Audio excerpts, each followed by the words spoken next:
dari 2 minggu dan lebih intens gitu ya biasanya. Kemudian yang kedua udah mulai ada tuh perubahan perilaku ya, entah perubahan perilaku hidup kah, makan kah, ya yang biasanya mengerjakan hobinya kok selama sekarang udah mulai gak suka gitu ya, dan hal-hal seperti itulah. Kemudian yang ketiga itu biasanya sudah mulai mempengaruhi 3 ranah penting dalam hidupnya. Misalkan dirinya sendiri, sekolahnya kalau bekerja sekolah, atau misalkan kuliah dia baru kuliah, ataupun mungkin terkadang dengan relasi sosial di masyarakat atau keluarga sendiri sebenarnya. Jadi udah mulai malas terus diri sendiri, kemudian prestasi akademiknya mulai menurun gitu ya Bu ya biasanya. Kemudian juga udah mulai ada kendala membangun relasi sosial, udah mulai menarik diri gitu ya, yang biasanya ramai kayaknya ekstrovert itu udah mulai menarik diri. Tantangannya kan gini ya, sebenarnya setelah menjadi manusia melakukan dari sudah berapa tahun gitu, sebenarnya awareness soal kesehatan mental meningkat gitu ya, dengan teman-teman yang lain juga gitu. Tapi apa sih challenge-nya ketika teman-teman mungkin remaja itu sudah sadar kesehatan mental, tapi challenge-nya apa buat mereka mencari bantuan terkait kesehatan mental?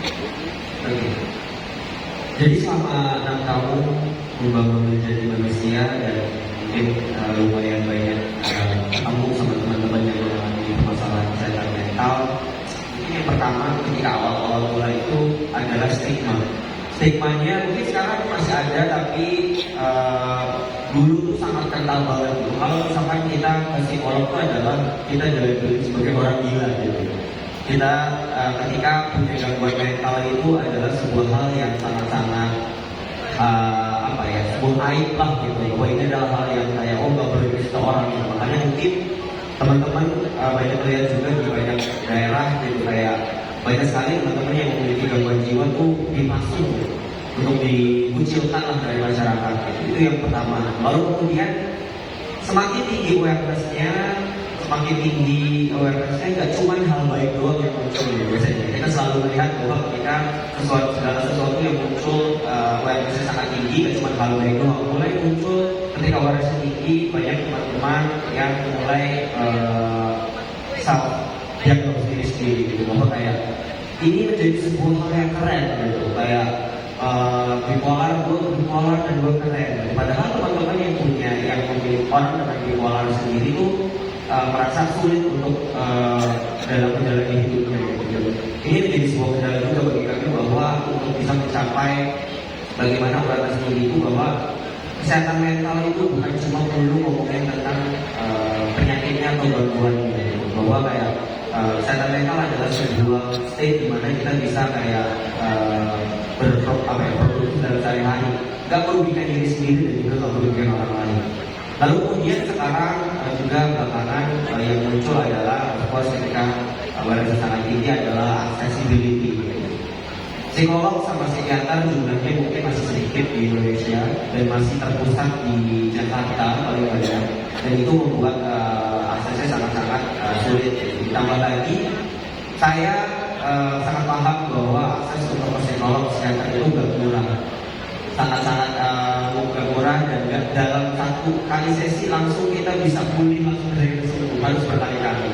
Dan makanya ketika banyak sekali teman-teman yayasan itu mengadakan program mendengar jiwa ini benar-benar targeting kesehatan mental untuk remaja, saya sangat senang.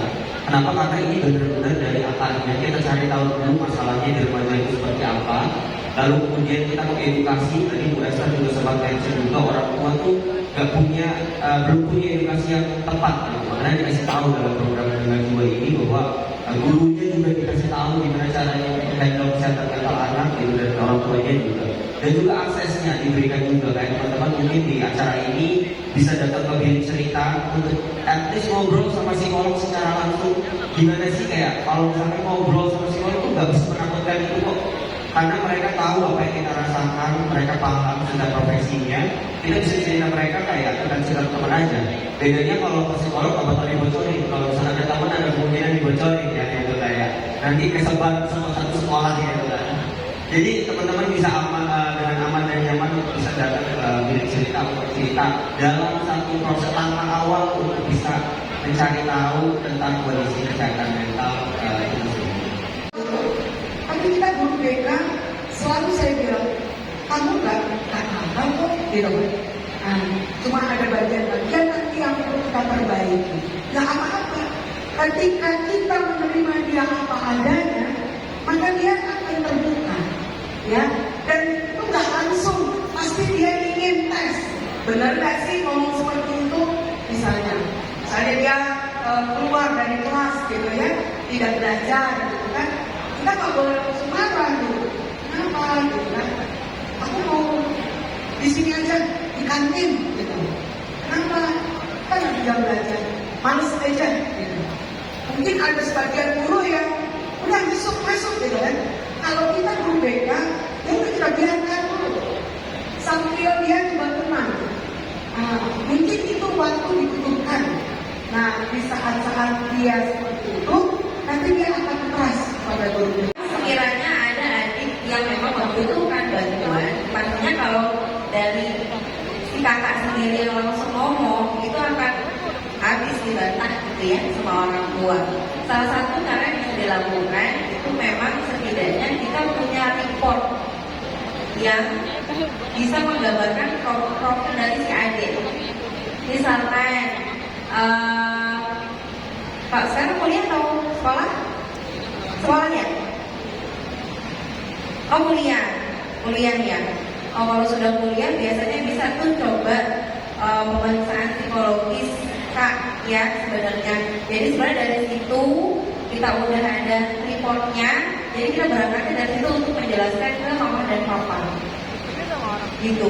Atau kalau misalkan memang kayaknya kita yang sulit untuk menjelaskan bahwa mama papanya gitu ya, untuk bisa langsung ketemu sama psikolog langsung. Karena kadang-kadang kita perlu orang ketiga itu untuk bisa menjelaskan dan menangani gitu ya apa yang terjadi di rumah. Ya, thank you tadi Mas Jauh dan dan saya setuju banget maksudnya dalam membangun sebuah awareness tentang kesehatan mental itu bukan cuma peran kita doang, tapi ada dari pemerintah juga yang memang harus bantu dari sekolah. Menurut ini benar-benar 360. Makanya kita harus bekerja sama benar-benar mengajak pemerintah juga, dan ini menurutku dari SMK BUMN dan dari Kementerian Manusia beberapa kali kita bikin acara dengan Kementerian BUMN juga, dan menurutku ini adalah salah satu langkah konkret dari pemerintah juga untuk bisa ngomongin tentang kesehatan mental, menormalisasi. Tapi tetap juga pemerintah juga kita untuk teman-teman komunitas, untuk teman-teman organisasi untuk bisa membantu bagaimana cara menyuarakannya dengan baik dan di let's say di sekolah-sekolah gitu. Karena tadi ada hubungannya juga dengan cara etika dan moral. Karena nggak bisa dipungkiri di era-era 20 tahun belakang, di era informasi ini, akses informasi sangat tidak terbatas. Semua orang bisa mengakses, anak-anak remaja, anak-anak kecil, kita bisa, anak remaja bisa mengetahui akses informasi di internet yang sangat tidak terbatas, dan itu membuat sebuah challenges juga untuk para guru gitu kan, karena informasinya banyak dan guru juga jadi mau gak mau harus bisa keep up dengan informasi yang tersedia gitu. Jadi ketika di sekolah guru gak cuma sebatas mengajar, gak cuma ngasih edukasi, tapi juga bisa membantu untuk bisa mengayomi gitu. Artinya ketika informasi ketika ada informasi di anak-anak remaja, di anak-anak seusia mungkin di sekolah ini punya hal-hal yang berbeda dengan apa yang kita rasakan di usia tua ini, misalnya di usia dewasa ini, kita cari tahu dulu gitu. Kita pahami dulu apa sih yang mereka pelajari, apa sih yang mereka pahami. Karena ketika kita ketika kita sebagai guru, sebagai pendidik nggak memahami apa yang mereka cara berpikir mereka, itu sangat sulit untuk bisa mereka menerima kita. Jadi kita pahami dulu, dan tadi Bu Esther juga sempat mention bahwa dengan memahami itu menjadi sebuah langkah awal untuk bisa orang ataupun remaja anak-anak ini bisa diterima sebagai diri mereka sendiri. Baru setelah itu, ketika udah menerima, baru kita kasih sebagai guru atau sebagai pendidik cari cara-cara yang lebih lembut dengan cara bercerita untuk bisa mengasih tahu bahwa kalau misalkan dalam bersosialisasi kamu boleh loh untuk mengungkapkan apa yang kamu rasakan, tapi kamu nggak boleh untuk nggak menghargai perasaan orang lain atau nggak menghargai opini orang lain. Itu hal-hal yang mungkin bisa dilakukan dari tahapan awal di sekolah, baik dari semua peran ya antara guru. Isu kesehatan mental di kalangan remaja. Siapa yang mau mulai dulu? Mungkin kalau ini dulu. Oke, mungkin lebih pesan ya untuk teman-teman kita, khususnya para remaja, jangan pernah takut untuk mengambil langkah awal jika sekiranya kalian butuh untuk mendapatkan pertolongan. Karena sekali lagi dengan langkah awal tersebut membuat kalian semua menjadi berdaya dan kalian bakal untuk bahagia. Tangan dong,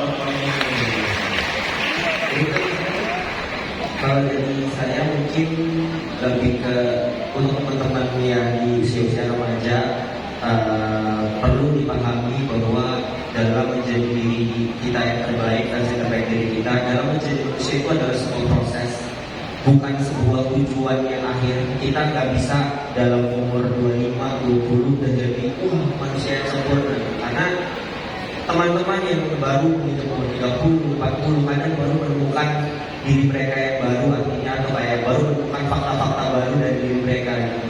Dan diri mereka yang mungkin gak kita tahu sebelumnya. Jadi jangan khawatir kalau teman-teman takut di usia-usia ini adalah sebuah proses. Quarter life crisis itu masa-masa perpindahan dari remaja ke dewasa itu adalah masalah yang sangat-sangat manusiawi, proses yang dilewati. Tapi gimana caranya kita bisa menemukan support system, menemukan teman-teman yang mendukung kita juga untuk bisa kita menjadi diri kita sepenuhnya yang terbaik dari ini. Tepuk tangan buat pada Oke, kalau dari aku di sini aku ada teman-teman untuk menjelaskan stigma yang mengatakan kalau kesehatan mental itu nggak penting. Remaja itu harusnya nggak merasa kesehatan mental. Semua orang harusnya nggak usah ngerasain kesehatan mental. Kayak apa sih yang perlu stres? Kita ada masuk ke itu because everybody's feeling, everybody's emotion itu penting and it is important. Gitu sih kan. tepuk tangan buat kita. Untuk para remaja, nikmati masa mudamu. Jangan selalu terbuka dan berbagi sehingga kamu bertumbuh menjadi sempurna. Tepuk tangan buat